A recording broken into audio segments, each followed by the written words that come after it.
Welcome to the class, students. Today let us continue Civics lesson 1.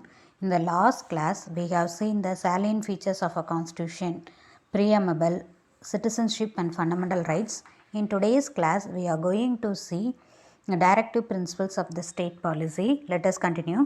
The directive principles of the state policy are enumerated in the part 4 of the constitution from article 36 to 51. இப்போ directive principles அப்படின்னா ஒரு government வந்து இந்த பிரின்சிபல்ஸ்லாம் follow பண்ணணும் அப்படின்னு சொல்கிறதும் some பாலிசிஸ்லாம் வச்சுருப்பாங்க. அது வந்து நம்ம எதில் சொல்லியிருக்காங்க, எனாமுரேட்டட் means mentioned.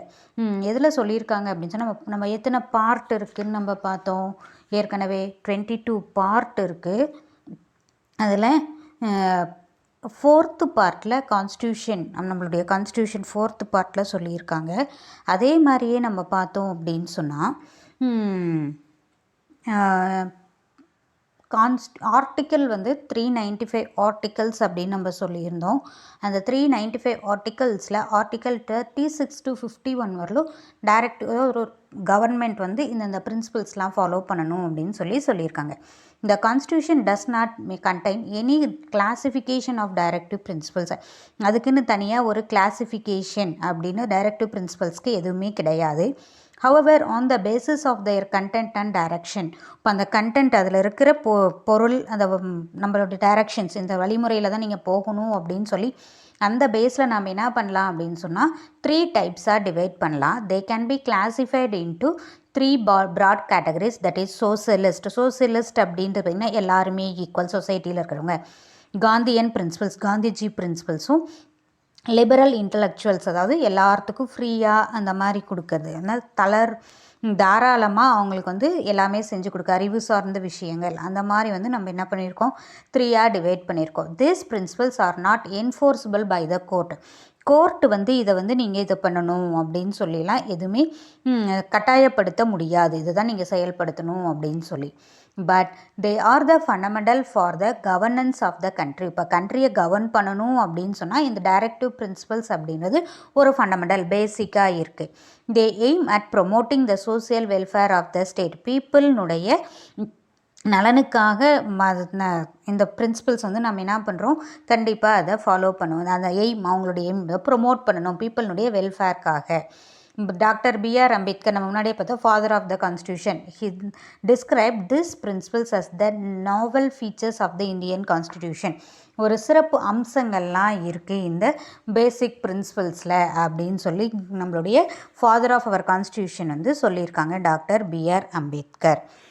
The amendmented 86th Amendment Act of 2002, 86th, அதாவது 86வது முறையாக நம்மளுடைய கான்ஸ்டியூஷன் லாவை சேஞ்ச் பண்ணியிருக்காங்க. அமெண்ட்மெண்ட்னா சேஞ்சஸ், மாற்றங்கள் கொண்டு வரது.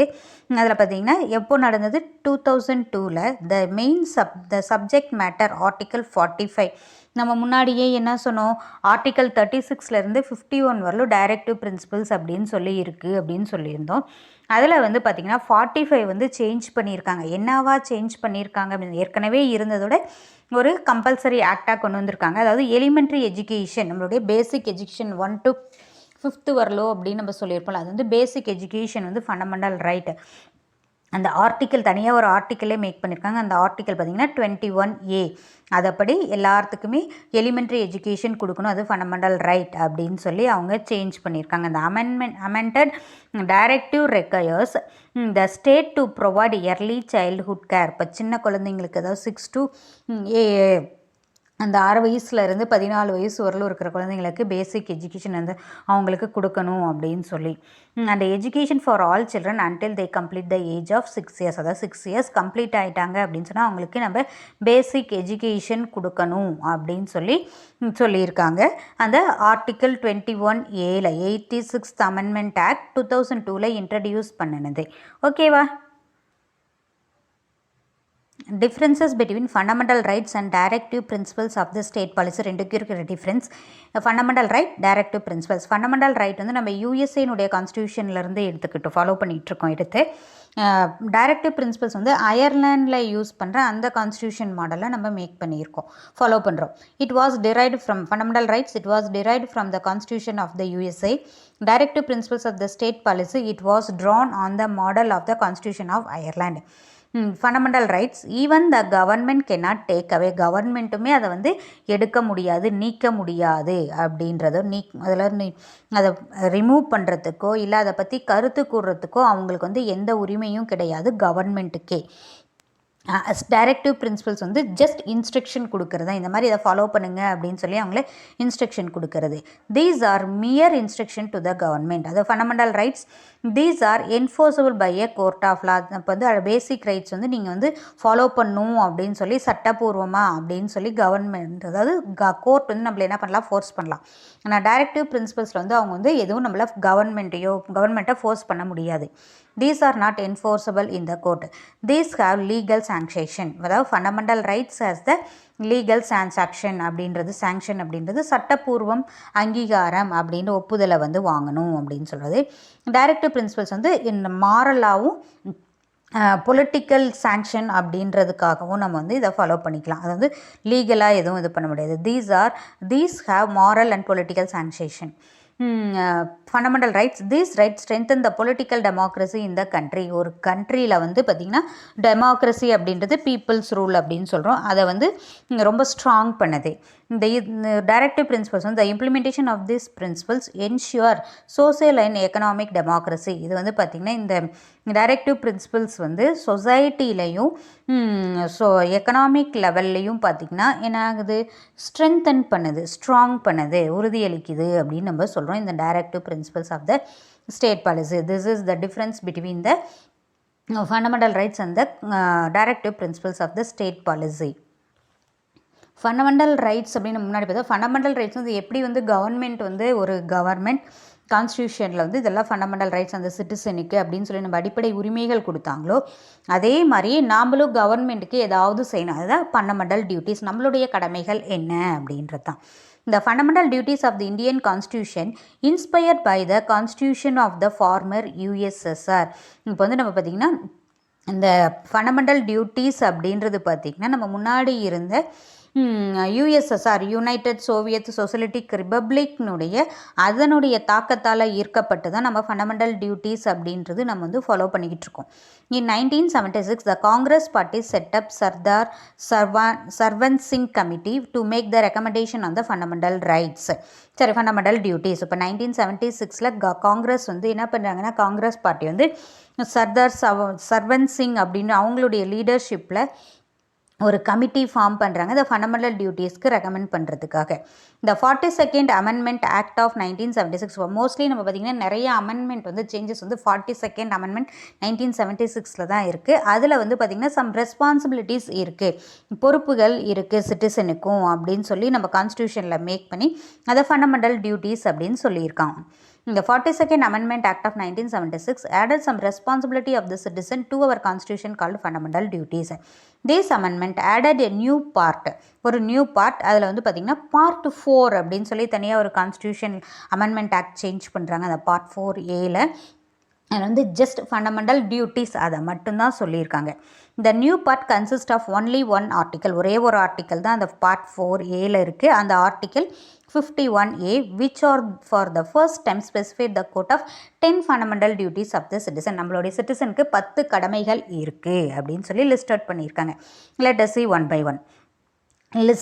List of the fundamental duties. இப்போ fundamental duties, first one, to abide the constitution and respect its ideals and institutions, the national flag and national anthem. இப்போ ஒவ்வொரு இந்தியன் சிட்டிசனும் பார்த்திங்கன்னா இந்திய கான்ஸ்டிடியூஷன் அதாவது அரசியலமைப்பு அதில் சொல்லியிருக்க அந்த ஐடியல்ஸ் இன்ஸ்டிடியூஷன்ஸ் அதாவது கொள்கைகள் நிறுவனங்கள் என்னென்ன சொல்லியிருக்காங்களோ அது நேஷ்னல் ஃப்ளாக் நேஷ்னல் ஆந்தம் இதுக்கெல்லாம் நம்ம என்ன பண்ணணும், ரெஸ்பெக்ட் கொடுக்கணும்.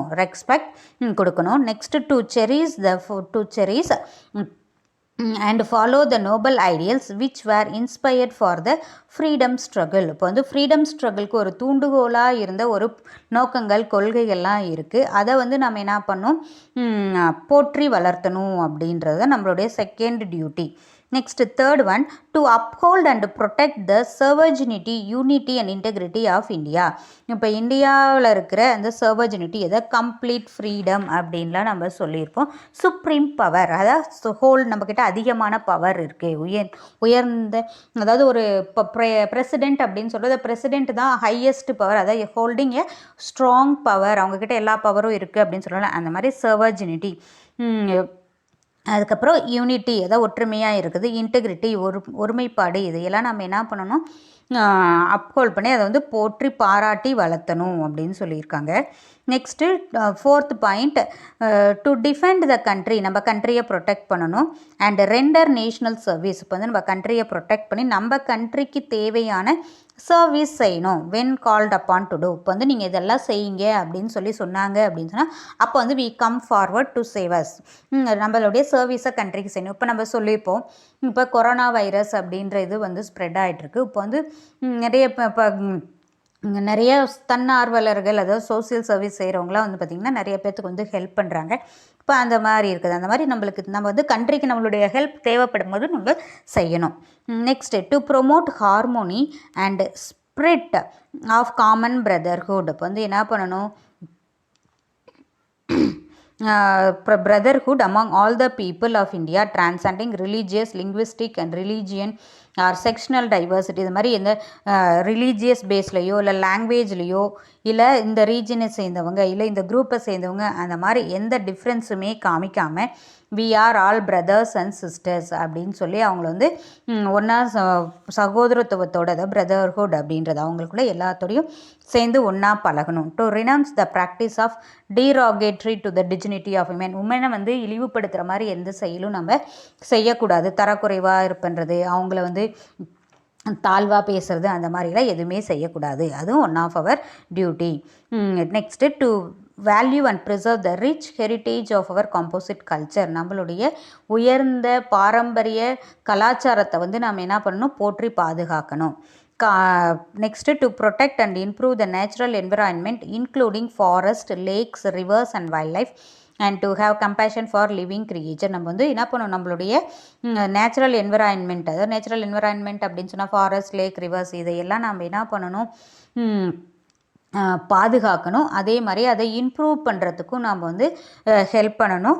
அதே மாதிரி பார்த்திங்கன்னா உயிர்களிடத்தில் அன்பு காட்டணும், அதாவது to have compassion for living creature. Next, to develop scientific temper, humanism and spirit of inquiry and reforms. இப்போ வந்து சயின்டிஃபிக் கோட்பாடுகள், சயின்ஸினுடைய பிரின்சிபல்ஸு, அப்புறம் ஹியூமனிசம் மனிதநேயம், அதே மாதிரி நம்மளுடைய ஆராய்ச்சி மனப்பான்மை, அதே மாதிரி சீர்திருத்தம் ஏதாவது கொண்டு வரணும் அப்படின்னு சொன்னால் அதையெல்லாம் நம்ம வந்து என்ன பண்ணணும், போற்றி வளர்த்தணும் அப்படின்னு சொல்லி அந்த இதை நம்ம கொண்டு வரணும். Next, to safeguard the public property and to observe violence, அதாவது வைலன்ஸ் அப்படின்றது வன்முறை, அதையெல்லாம் எதுவும் செய்யாமல் நம்மளுடைய பப்ளிக் ப்ராப்பர்ட்டி, பொது சொத்துக்கள், இப்போ கவர்மெண்ட் பஸ்ஸு அந்த மாதிரி இருக்குல்ல, அதெல்லாம் என்ன பண்ணணும், ப்ரொடெக்ட் பண்ணும், வைலன்ஸில் ஈடுபடாமல். Next, to strive towards excellence in all spheres of individual, தனி மனிதன், அதாவது நம்மளோட தனியாக ஒருத்தரோடும் இல்லை மற்றவங்களோட சேர்ந்தும் எந்தெந்த ஆக்டிவிட்டீஸில் வந்து நம்ம வந்து ஈடுபடுறோமோ அதுலெலாம் என்ன பண்ணணும், நம்மளுடைய செயல்பாடுகளை சிறந்த முறையில் போற்றி வளர்த்தணும், சிறந்த முறையில் செய்யணும். To strive towards excellence in all spheres of individual and collective activity so that the nation constantly rises to the higher level of endurance and achievement. இப்போ வந்து நம்ம பார்த்திங்கன்னா எந்தெந்த இதில் நம்மளால் தனியாகவும் இண்டிவிஜுவல் பர்சனாலேயோ இல்லை மற்றவங்களோட சேர்ந்து இந்த செயல்லாம் செஞ்சால் நாட்டுக்கு நன்மை அப்படின்னு சொல்லி நினைக்கிறோமோ அந்த மாதிரி சேர்ந்து கண்ட்ரியை வந்து கண்ட்ரியினுடைய லெவலை வந்து ரைஸ் பண்ணுறதுக்காக நம்மளுடைய முயற்சி எடுக்கணும். அதே மாதிரி நம்மளுடைய சாதனைகளும் செய்யணும். Next, to provide opportunity for the education to his children are ward, இப்போ தங்களுடைய சில்ட்ரன், வார்டுனா அவங்களுடைய இப்போ நம்மளுடைய பேரண்ட்க்கு வந்து நம்ம வந்து வார்டு தான், நம்ம சில்ட்ரன், அவங்களுடைய children between age 6 and 14 years, அதாவது 6 to 14 years வரலும் பேசிக் கம்பல்சரி எஜுகேஷன் கொடுக்கணும். நம்ம முன்னாடியே பார்த்தோம் 86 Amendment Act of 2002 Article 21A அப்படின்னு சொல்லி நம்ம பார்த்தோம்ல, அதுவும் one of the fundamental duty. The Constitutional Amendment Act 2002 has introduced the 11th fundamental duty. இப்போ இது வந்து பார்த்திங்கன்னா ஒரு 11th fundamental duty-யாக இது பண்ணியிருக்காங்க. Duty under article 51AK under which all the citizens of India or parents shall provide opportunity for education to their children age of 6 and 14 years. Center-State Relations. இப்போ சென்டருக்கும் ஸ்டேட்டுக்கும் என்னென்ன relations இருக்குது? லெஜிஸ்லேச்சர்னால் லா மேக்கிங், இதில் administrative relations நம்மளுக்கு govern பண்ணுற இதில், financial ரிலேஷன்ஸில் அவங்களுடைய relationship central and state relationship எப்படி இருக்குன்னு நம்ம பார்க்கலாம். லெஜிஸ்லேஷன் இப்போ லா மேக் பண்ணுறது. The union government has the power to legislate for a whole or any part of the territory of India, which includes not only the state but also union territories or any other area of for the time being included in the territory of India. இப்போ வந்து central government வந்து பார்த்திங்கன்னா India whole இந்தியாவுக்கும், அதே மாதிரியே பார்த்திங்கன்னா அந்த union டெரிட்டரிஸ்னு சொல்கிறோம்ல அது, அதே மாதிரியே இந்தியாவில் இருக்கிற அந்த ஸ்டேட்ஸ் அவங்களுடைய கண்ட்ரோலில் இருக்கும்போது, ரூல் பண்ணிகிட்டு இருக்கும்போது அதர் ஏரியா அந்த டைமில் அவங்களுடைய கண்ட்ரோலில் இருக்கிற அந்த இதுக்கெல்லாம் இவங்க லா மேக் பண்ணக்கூடிய ரைட் இருக்குது யாருக்கு? இந்த சென்ட்ரல் கவர்மெண்ட்க்கு. The 7th schedule of the constitution embeds 3 list namely. இப்போ வந்து அதாவது கவர்மெண்ட், அதாவது சென்ட்ரல் கவர்மெண்ட்டுக்கும் ஸ்டேட் கவர்மெண்ட்டுக்கும் லா மேக் பண்ணக்கூடிய ரைட் வந்து பார்த்திங்கன்னா 3 இருக்குது. அந்த பேசிஸில் லிஸ்ட்டில் பிரிச்சுருக்காங்க அக்கார்டிங் டு த ஆர்டிக்கல் அப்படின்றது. இப்போ பார்த்திங்கன்னா central union list, state list, concurrent list. இப்போ யூனியன் லிஸ்ட் அப்படின்றது யூனியன் கவர்மெண்ட் அவங்களுடைய கண்ட்ரோலில் இருக்கிற இதுக்கு லா மேக் பண்ணுவாங்க. ஸ்டேட் லிஸ்ட் இப்போ ஸ்டேட் கண்ட்ரோலில் எது இருக்கோ அதுக்கு அவங்க ஸ்டேட் கவர்மெண்ட் இது லா மேக் பண்ணுவாங்க. கன்கரண்ட் லிஸ்ட் அப்படின்னு சொன்னால் இது வந்து சென்ட்ரல் கவர்மெண்ட்டுக்கிட்டையும் அந்த இருக்கும், ஸ்டேட் கவர்மெண்ட்டையும் இருக்குது லா மேக் பண்ணக்கூடிய ரைட், அதுதான் கன்கரண்ட் லிஸ்ட். அதில் பார்த்திங்கன்னா யூனியன் லிஸ்ட் யூனியன் கவர்மெண்ட் கிட்ட 97 இருக்குது, ஸ்டேட் கவர்மெண்ட் கிட்ட 66 இருக்குது. ஸ்டேட் கவர்மெண்ட்டும் சென்ட்ரல் கவர்மெண்ட்டும் ரெண்டும் சேர்த்து லா மேக் பண்ணக்கூடியது 47 இருக்குது. The union list, state list and concurrent list consisting of 97, 66, 47 items respectively. The Parliament enjoys the exclusive power to legislate on the subject enumerated in the Union List. Union Listல என்னென்ன சொல்லியிருக்காங்களோ central government, அதாவது parliament வந்து லா make பண்ணலாம் அப்படின்னு சொல்லி அதை parliament வந்து அதை enjoy பண்ணுவாங்க, have the power to legislate the law. State அதே மாதிரி ஸ்டேட் கவர்மெண்ட் ஸ்டேட் லிஸ்ட்டில் என்னென்ன இருக்கோ அதுக்கெல்லாம் ஸ்டேட் கவர்மெண்ட் வந்து ரைட் இருக்குது லா மேக் பண்ணுறதுக்கு. The state legislature has the exclusive right to legislate on the state list. Both the central parliament and the state legislature has the power to legislate on the subject contained in the concurrent list. இப்போ education அப்படின்றது பார்த்திங்கன்னா ஸ்டேட்லேயும் இருக்கும் சென்ட்ரல்லையும் இருக்கும், அதேமாதிரி finance அப்படின்றது ஸ்டேட்லேயும் இருக்கும் central இருக்கும். இப்போ இது வந்து அவங்கவுங்க ஸ்டேட்க்கு சென்ட்ரல் கவர்மெண்ட் வந்து பார்த்திங்கன்னா ஹோல் இந்தியாவுக்கு இது பண்ணுவாங்க, ஸ்டேட் கவர்மெண்ட் அவங்களுடைய பவர் எது வரலும் இருக்கோ அந்த ஸ்டேட்க்குரிய லிஸ்ட்டை லா வந்து மேக் பண்ணிக்குவாங்க. But in case of conflict between the law of the state and union on the subject in the concurrent list, அப்போ concurrent list இப்போ ஸ்டேட் கவர்மெண்ட்டும் லா மேக் பண்ணலாம், சென்ட்ரல் கவர்மெண்ட்டும் லா மேக் பண்ணலாம் அப்படின்ற இதில் பார்த்திங்கன்னா ஏதாவது அவங்களுக்குள்ளேயே குழப்பங்கள் வந்துச்சு, கருத்து வேறுபாடு வந்துச்சு அப்படின்னு சொன்னால் அந்த டைமில் வந்து பார்த்திங்கன்னா இங்கே சென்ட்ரல் கவர்மெண்ட் வந்து மேக் பண்ண அதுதான் ஃபைனல் லிஸ்ட்டாக எடுத்துக்குவாங்க, அதுதான் யூஸ் கண்ட்ரி ஃபுல்லாக அதை ஸ்டேட்க்கு பயன்படுத்திக்குவாங்க அந்த லாவை. Under the union on the subject in the concurrent list, the law of the parliament prevails. Union list and the state list and concurrent list consisting at presentல பார்த்திங்கன்னா union கண்ட்ரோலில் 100 இருக்குது, ஸ்டேட்டில் 61 இருக்குது, concurrent list 52 items respectively. The 42nd Amendment Act of 1976 transferred 5 subject to concurrent list. Concurrent listல 47th Amendment Act 42வது சட்ட திருத்தம் 1976 பார்த்திங்கன்னா 5 subject வந்து concurrent லிஸ்ட்டில் சேஞ்ச் பண்ணியிருக்காங்க. அது என்னென்ன அப்படின்னு சொன்னால் ஃப்ரம் த ஸ்டேட் லிஸ்ட்லேருந்து ஸ்டேட் பவர்லேருந்து education, forest, weights and measures, protection of wildlife and animals and birds, administration of justice, constitution and organization of all courts except the Supreme Court and the High Court. Next, administrative relations. இப்போ administrative அப்படின்றது நிர்வாகம் பண்ணுறது, அதாவது rule பண்ணுறது. The administrative power of the state extends only its own territory. இப்போ அவங்களுக்கு வந்து தமிழ்நாடு அப்படின்னு சொன்னால் தமிழ்நாட்டுக்கு மட்டும்தான் அவங்க வந்து அட்மினிஸ்ட்ரேட் பண்ணக்கூடியது. And with respect which it has legislative competence. இப்போ வந்து அவங்களுக்குள்ளேயே இப்போ ஏதாவது பண்ணுச்சு அப்படின்னு சொன்னால் அந்த லெஜிஸ்லேட்டிவ் லா மேக் பண்ணக்கூடிய அந்த சிறப்பம்சங்கள், சட்டம் இயற்றக்கூடிய சிறப்பு அம்சங்களை அவங்க வந்து அந்த ஸ்டேட் எவ்வளோ கண்ட்ரோல் அவங்களுக்கு அந்த ஸ்டேட்க்கு மட்டும் லா மேக் பண்ணிக்கோங்க. whereas the union has the exclusive executive power. இப்போ வந்து யூனியன் கவர்மெண்ட் வந்து ஃபுல்லாக எக்ஸிக்யூட்டிவ் பவர் வந்து பார்த்திங்கன்னா என்னென்னது, the matter with respect to which the parliament has exclusive power to make law. இப்போ பார்லிமெண்ட்க்கு என்னென்ன பவர் இருக்கோ அந்த பவர் வந்து அவங்க லா யூஸ் பண்ணி லா மேக் பண்ணிக்கோங்க. அவங்களோட இப்போ நம்ம பார்த்தோம் சென்ட்ரல் லிஸ்ட், யூனியன் லிஸ்ட் அப்படின்னு சொல்லி அந்த இதை and exercise its power conferred by any territory or agreement. இப்போ வந்து பார்த்திங்கன்னா ஒப்பந்தங்கள், அங்கீகாரம் அந்த மாதிரி இருக்கிற இதையும் அவங்க வந்து பவர், அவங்கக்கிட்ட பவர் இருக்குது. ஃபினான்ஷியல் ரிலேஷன்ஸ், ஃபினான்ஷியல் அப்படின்றது நம்ம வந்து என்னன்னு சொல்லலாம்னா ஃபினான்ஷியல் அப்படின்றது பணம் சம்மந்தப்பட்டது அப்படின்னு நம்ம சொல்லுவோம். நிதி உரிமைகள், நிதி ஆர்டிக்கல் 268 to 293. இப்போ நம்மளுடைய 395 ஆர்டிக்கல்ஸ் சொன்னோம். அதில் 268லேருந்து 293 வரலும் பார்ட் 12 நம்ம வந்து பார்ட் 22 பார்ட் இருக்குன்னு சொன்னோம். அந்த 12th பார்ட்டில் financial relation, central and state ரிலேஷன்ஷிப்பை சொல்லியிருக்காங்க. இந்த central and the state are empowered by the constitution to impose various kinds of taxes. வந்து சென்ட்ரல் கவர்மெண்ட்டும் ஸ்டேட் கவர்மெண்ட்டும் நம்மளுடைய கான்ஸ்டியூஷனில் சொல்லியிருக்காங்க அவங்க வந்து வேரியஸ் கைண்ட்ஸ் ஆஃப் டாக்ஸஸ் வந்து லே பண்ணிக்கலாம்.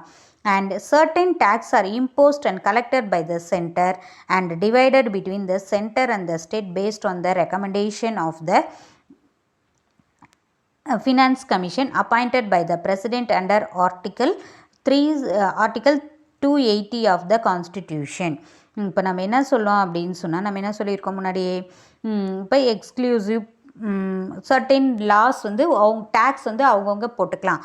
அந்த சென்ட்ரல் கவர்மெண்ட் கலெக்ட் பண்ணுற அந்த டேக்ஸ் என்ன பண்ணணும், சென்டருக்கு வேணுங்கிறத வச்சுக்கிட்டு ஸ்டேட் கவர்மெண்ட்க்கு கொடுக்கணும். அது வந்து யார் ரெக்கமெண்ட் பண்ணுறாங்க அப்படின்னு சொன்னால் finance commission appointed by the president. அவங்க வந்து பார்த்திங்கன்னா ஆர்டிக்கல் 280 அவரோட கான்ஸ்டியூஷனில் சொல்லியிருக்காங்க. The late prime minister Indira Gandhi appointed Sarkaria commission in 1983 to make an enquiry into the centre state relations. The central government has implemented. இப்போ வந்து சர்க்காரியா கமிஷன் வந்து பார்த்திங்கன்னா 247 ரெக்கமெண்டேஷன் கொடுத்துருந்தாங்க சென்ட்ரல் ஸ்டேட் ரிலேஷன்ஷிப்பில். அதில் வந்து எத்தனை வந்து நம்ம வந்து இம்ப்ளிமெண்ட் பண்ணியிருக்கோம், நடைமுறைப்படுத்தியிருக்கோம் அப்படின்னு சொன்னால் 180.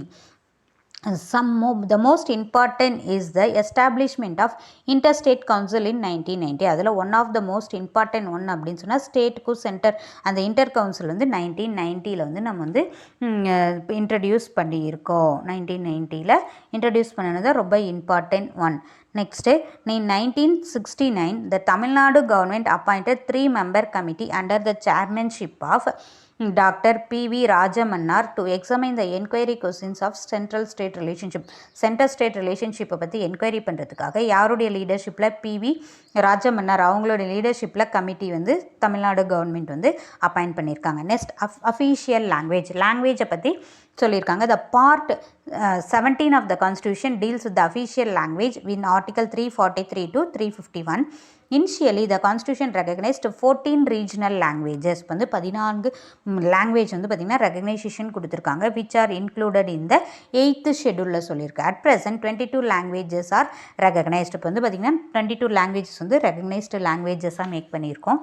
In 2004, the government of India decided to create new category language called as classical language. அதாவது classical language அப்படின்னா nothing. இப்போ வந்து ரொம்ப பழமையான லாங்குவேஜ், அதாவது எந்த லாங்குவேஜினுடைய ஹெல்ப் இல்லாமல் தானே வளர்கிறத நம்ம வந்து கிளாசிக்கல் லாங்குவேஜ் அப்படின்னு நம்ம சொல்லுவோம், செம்மொழி அப்படின்னு சொல்லுவோம். So for the 6 languages are granted the classical language status, namely Tamil 2004, Sanskrit 2005, Telugu 2008, Kannada 2008, Malayalam 2013 and Odia 2014. Next emergency relations. Emergency அப்படின்னா அவசர நிலை அப்படின்னு நம்ம சொல்லுவோம். அவசரமாக ஏதாவது நிலை அவசர கால ஏற்பாடுகள் அப்படின்னு சொல்லுவோம். நேஷ்னல் எமர்ஜென்சி, நேஷ்னல் லெவலில் நேஷ்னல் எமர்ஜென்சி அப்படின்றது பார்த்திங்கன்னா ஆர்டிகல் 352 சொல்லியிருக்காங்க. The president under article. இப்போ வந்து எமர்ஜென்சி டிக்ளேர் பண்ணக்கூடிய ரைட்டெல்லாம் யார்கிட்ட இருக்குது அப்படின்னு சொன்னால் பிரசிடென்ட் கிட்ட இருக்குது. National emergency. The president under article 352 can declare emergency if he is satisfied that India's security is threatened due to war. இந்தியனுடைய ப்ரொடெக்ஷனுக்கு, செக்யூரிட்டிக்கு, பாதுகாப்புக்கு அச்சுறுத்தலாக இருக்குது. என்னென்ன காரணம் அப்படின்னு சொன்னால் வார், எக்ஸ்டர்னல் அக்ரெஷன், வெளியிலேருந்து யாராவது நம்மளை அட்டாக் பண்ணுறாங்க. வித் ஆர்ம்டு ரெபல்லியன், ஏதாவது தளவாடங்கள்லாம் போர் தளவாடங்கள்லாம் ஏந்திக்கிட்டு நம்ம மேலே அட்டாக் பண்ணுறாங்க அப்படின்னு அந்த மாதிரி இருக்கிற டைமில் இங்கே பிரசிடெண்ட் வந்து என்ன பண்ணலாம், இந்த எமர்ஜென்சியை டிக்ளேர் பண்ண. Or if there is an imminent danger or threat, இப்போ ஏதாவது பாதுகாப்பு அச்சுறுத்தல் த்ரெட் பண்ணுறாங்க அப்படின்ற டைமில் when national emergency is declared on the ground of war or external aggression, இப்போ வந்து ஒரு வார் உருவாக போகுது, இல்லை வெளியிலேருந்து நம்மளை தாக்குதல் நடத்துகிறாங்க அப்படின்னு சொன்னால் நம்ம என்னன்னு சொல்லலாம், அதை எக்ஸ்டர்னல் எமர்ஜென்சி அப்படின்னு சொல்லலாம். On the other hand when it is declared on the ground of armed rebellion, இப்போ நம்ம கண்ட்ரியில் இருக்கிற armed rebellion அந்த மாதிரி ஏதாவது நம்ம கண்ட்ரிக்குள்ளே ஏதாவது கலவரம் நடக்குது அப்படின்னு சொன்னால் அதை வந்து நம்ம டிக்ளேர் பண்ணுறது வந்து இன்டர்னல் எமர்ஜென்சி அப்படின்னு சொல்கிறோம். This type of emergency has been declared 3 times so far in 1962, 71 and 1973. Next state emergency. இப்போ ஸ்டேட்னுடைய லா, அதாவது சட்ட ஒழுங்கெல்லாம் நல்லா இல்லை அப்படின்னு, அதே மாதிரியே கவர்மெண்ட்னுடைய ஆக்டிவிட்டீஸ் எதுலேயும் சரியில்லை அப்படின்னு சொல்லி கவர்னர் வந்து ரெக்கமெண்ட் பண்ணாங்க அப்படின்னு சொன்னால் கவர்னர் வந்து ரெக்கமெண்டேஷன் கொடுப்பாங்க யாருக்கு, பிரசிடெண்ட்க்கு. அந்த டைமில் டிக்ளேர் பண்ணுறது தான் ஸ்டேட் எமர்ஜென்சி. அது வந்து article 356. Under article 356 the president can declare an emergency in a state if the governor report the situation has arisen under the government of the state cannot be carried in accordance with the provisions of the constitution. அதாவது நம்ம கான்ஸ்டியூஷனில் சொல்லியிருக்கிற அந்த rights படி எதுவுமே இங்கே வந்து சட்ட ஒழுங்கு பாதுகாப்பு இல்லை, பீப்புள் வந்து துன்புறுத்துறாங்க, அந்த மாதிரி ஏதாவது கவர்னர் வந்து ரிப்போர்ட் கொடுத்தாங்க அப்படின்னு யாருக்கு கொடுக்கணும், பிரசிடெண்ட்க்கு கொடுக்கணும். அந்த டைமில் பிரசிடெண்ட் வந்து டிக்ளேர் பண்ணுறது ஸ்டேட் எமர்ஜென்சி. இந்த continuation of such emergency beyond 1 year, இப்போ வந்து ஸ்டேட் எமர்ஜென்சி அப்படின்னா பிரசிடெண்ட் ரூல் இம்போஸ் பண்ணுவாங்க. அந்த மாதிரி பிரசிடெண்ட் ரூல் இம்போஸ் பண்ணும்போது யாருடைய கண்ட்ரோலில் இருக்கும் அப்படின்னு சொன்னால் கவர்னருடைய கண்ட்ரோலில். இப்போ ரீசெண்டாக கொஞ்சம் நாளைக்கு முன்னாடி இது வந்து நம்ம பார்த்தோன்னா பாண்டிச்சேரியில் கூட நடந்துச்சு. இந்த கண்டினியூஷன் ஆஃப் சச் அது வந்து எவ்வளோ நாளைக்கு இது பண்ணலாம் அப்படின்னு சொன்னால் 1 yearக்கு is possible only if emergency under article 352 and in operation. இப்போ எலெக்ஷன் கமிஷன் வந்து சர்டிஃபை கொடுக்குறாங்க அப்படின்னு சொன்னாலும் அந்த டைம்லேயும் நம்ம வந்து த பிரசிடெண்ட் ரூல் இம்போஸ் பண்ணலாம். In operation or the election commission certifies that there are difficulties in holding assembly election. இப்போ வந்து இந்த மாதிரி இப்போ இருக்கிற சுச்சுவேஷனில் வந்து நம்மளால் எலெக்ஷன் கமிஷன் வந்து எலெக்ஷன் நடத்த முடியாது டேர்ம் பீரியட் முடிஞ்சதுக்கப்புறமும் அப்படின்னு சொல்லி ரெக்கமெண்ட் கொடுத்தாங்க அப்படின்னு சொன்னால் ஸ்டேட் எமர்ஜென்சி டிக்ளேர் பண்ணலாம். Maximum duration of this emergency can be 3 years. வந்து அதிகபட்சமாக எவ்வளோ நாளைக்கு இது பண்ணலாம் அப்படின்னு சொன்னால் 3 yearsக்கு. The state is governed by the governor on behalf of president. For the first time, the president rule were imposed in Punjab in 1951. Next, financial emergency. இப்போ வந்து நம்ம வந்து அந்த பட்ஜெட் டைம்லலாம் பார்த்தீங்கன்னா நம்ம என்ன பண்ணுறோம், இந்த டிபார்ட்மெண்ட்க்கு இவ்வளோ நிதி ஒதுக்குறாங்க. இப்போ அந்த மாதிரி இப்போ வார் இந்த மாதிரி இது இப்போ இந்த பேண்டமிக் சுச்சுவேஷன் இதெல்லாம் பார்த்திங்கன்னா நம்ம எதிர்பார்க்காத நடக்கிறது. அந்த மாதிரி டைமில் வந்து இது பண்ணுறது தான் financial emergency. Article 366 authorizes the President to declare financial emergency if he is satisfied that the financial stability or credit of India or any part in is danger. அதாவது ஃபினான்ஷியல் நிலையாக இல்லாத இருக்கிறது, இப்போ இந்தியனுடைய கடன் அதிகமாகுது, இப்போ அந்த மாதிரி சுச்சுவேஷனில் அவங்க வந்து பார்த்திங்கன்னா டிக்ளேர் பண்ணுறது தான் என்னன்னு சொல்லுவோம் அப்படின்னு சொன்னால் இந்த ஃபினான்ஷியல் எமர்ஜென்சி அப்படின்னு சொல்லுவோம். கடன் தன்மை இந்திய மக்கள் அதாவது பகுதியில் ஏதாவது ஆபத்து வருது அப்படின்னு சொன்னால் அந்த டைமில் டிக்ளேர் பண்ணுறது ஆர்டிகல் 360 யூஸ் பண்ணி. In this type of emergency salaries and allowance of any class person serving state or government union including judges, supreme court and high court can be reduced by an order of president. இந்த மாதிரி இருக்கிற சுச்சுவேஷனில் emergency சுச்சுவேஷனில் salaries அந்த allowance அந்த இதெல்லாம் வந்து பார்த்திங்கன்னா ஸ்டேட் கவர்மெண்ட் எம்ப்ளாயீஸ்க்கெலாம் கொடுக்குறது, ஜட்ஜஸ்னுடைய சேலரிஸ் இதெல்லாம் பார்த்திங்கன்னா என்ன பண்ணலாம், பிரசிடெண்ட் வந்து ரெடியூஸ் பண்ணலாம். This type of emergency has not declared in India so far. இதுவரையிலும் நம்ம இந்தியாவில் வந்து இந்த மாதிரி எமர்ஜென்சி டிக்ளேர் பண்ணல. அமெண்ட்மெண்ட் ஆஃப் த கான்ஸ்டிடியூஷன் அரசியல் அமைப்பு சட்ட திருத்தம். The term amendment denotes changes, improvement or modification. Change கொண்டு வருது, ஒரு மாற்றங்கள் கொண்டு வருது, மேம்படுத்துதல் மற்றும் சிறு மாறுதல்கள் அப்படின்னு modification. Article 368 of the Constitution of the Part-2 deals with the powers of the Parliament. இப்போ வந்து Part-2 வந்து பார்த்திங்கன்னா பார்லிமெண்ட்டுக்கு அந்த பவர் இருக்குது, சேஞ்சஸ் இருக்குது. அதாவது அமெண்ட்மெண்ட் அரசியலமைப்பு சட்ட திருத்தம் கொண்டு வரலாம் அப்படின்னு சொல்லி நம்ம கான்ஸ்டியூஷனில் சொல்லியிருக்காங்க. To amendment the constitution and it's procedure, அந்த ப்ரொசீஜர்ஸை யூஸ் பண்ணி அவங்க வந்து கொண்டு வரலாம். ப்ரொசீஜர்ஸ் ஆஃப் அமெண்ட்மெண்ட் என்னென்ன ப்ரொசீஜர்ஸை நம்ம ஃபாலோ பண்ணணும், நடைமுறைகளை ஃபாலோ பண்ணணும் இந்த அமெண்ட்மெண்ட் கொண்டு வரும்போது. And amendment of the constitution may be initiated only by the introduction of bill for the purpose in either the house of the parliament. இப்போ வந்து பார்த்திங்கன்னா அமெண்ட்மெண்ட் சேஞ்சஸ் கொண்டு வரணும் அப்படின்னு சொல்லி நம்ம இனிஷியலாக ஃபஸ்ட்டு ஆரம்ப ஸ்டேஜில் என்ன பண்ணணும் அப்படின்னு சொன்னால் அதை பில்லாக வந்து இன்ட்ரடியூஸ் பண்ணணும், மசோதாவாக வந்து பார்த்திங்கன்னா நம்ம பார்லிமெண்ட்டில் இன்ட்ரடியூஸ் பண்ணணும் either house of the parliament. When the bill is passed in each house, இப்போ வந்து லோக்சபாலையும் ராஜ்யசபாலையும் அதை வந்து பில்லாக மசோதாவாக இன்ட்ரடியூஸ் பண்ணுவாங்க. அதுக்கப்புறம் பில்லை வந்து பாஸ் பண்ணதுக்கப்புறம் 2 ஹவுஸ்க்கும் பாஸ் பண்ணினதுக்கப்புறம் எப்படி பாஸ் பண்ணணும்னா மெஜாரிட்டி மெம்பர்ஷிப்பில் வந்து மெஜாரிட்டியோட பாஸ் பண்ணணும். Not less than 2/3 of the members. 2/3 of the members வந்து இப்போ 3 மெம்பர்ஸ் இருக்காங்க அப்படின்னு சொன்னால் அதில் 2 மெம்பர்ஸ்னுடைய சப்போர்ட் இருக்கணும். அதோடு நம்ம வந்து என்ன பண்ணணும், சேஞ்சஸ் கொண்டு வரணும். When the bill is passed in each house by a majority of total membership of that house and the majority of not less than 2/3 of the members of that support of presenting and voting, presentல இருக்க மெம்பர்ஸில் vote பண்ணும் 2/3 of the members, it shall be presented to the president. இவங்க வந்து pass ஆகிடுச்சு, லோக்சபாலே ராஜ்யசபாலே pass ஆகிடுச்சு அப்படின்னு சொன்னால் அந்த பில்லை பிரசிடெண்ட்க்கு அனுப்புவாங்க. த president it shall be presented to the president who shall give assent, அதாவது அப்ரூவல் assent to the பில்லை வந்து அவர் வந்து அக்செப்ட் பண்ணிக்கிட்டு சைன் பண்ணினதுக்கு அப்புறம் தான் என்ன பண்ணும், லாவாக வரும், நடைமுறைக்கு சட்ட திருத்தமாக வரும். And thereupon the constitution shall stand amendment in accordance with the terms of the bill. அந்த பில்லாக தான் நம்ம மசோதாவை தான் ஃபஸ்ட்டு இன்ட்ரடியூஸ் பண்ணோம், பிரசிடெண்ட்டுக்கு அனுப்பணும். Both the house of the support வந்து 2/3 வேணும். அதை சப்போர்ட்க்கு அப்புறம் பிரசிடெண்ட் அனுப்பி பிரசிடெண்ட் அப்ரூவல் கொடுத்ததுக்கப்புறம் தான் இது பண்ணோம் சேஞ்சஸ் கொண்டு வர முடியும். இந்த constitution amendment can be brought about only by the parliament. இது வந்து பார்லிமெண்ட்டில் மட்டும்தான் சட்ட திருத்தம் கொண்டு வரணும், ஸ்டேட் லெஜிஸ்லேச்சரில் நம்ம பண்ண முடியாது. ஸ்டேட் லெஜிஸ்லேச்சர் சட்டமன்றத்தில் cannot initiated for any amendment of the constitution. The amendment types of amendment 3 டைப்ஸில் இருக்குது 366ல. first simple majority, special majority, by special majority of the parliament ratifying on half of the state legislature. இப்போ வந்து special majority and அந்த state legislature இருக்குல்ல, இப்போ parliament லெஜிஸ்லேச்சரில் இது பண்ணுறோம், அதே மாதிரியே half of the state legislature மெம்பர்கிட்டையும் நம்ம வந்து அப்ரூவல் வாங்கணும். இந்த 42nd amendment of the constitution is known as mini constitution. அது ஏன் இந்த மினி கான்ஸ்டியூஷன் அப்படின்னு சொல்கிறோன்னா 42nd 42வது அரசியலமைப்பு சீர்திருத்தம் தான் நிறைய அது வந்து சேஞ்ச் ஆகிருக்கு. Next constitutional reform commission, constitution அரசியல் அமைப்பு சீர்திருத்த குழுக்கள் அப்படின்னு நம்ம சொல்லுவோம்.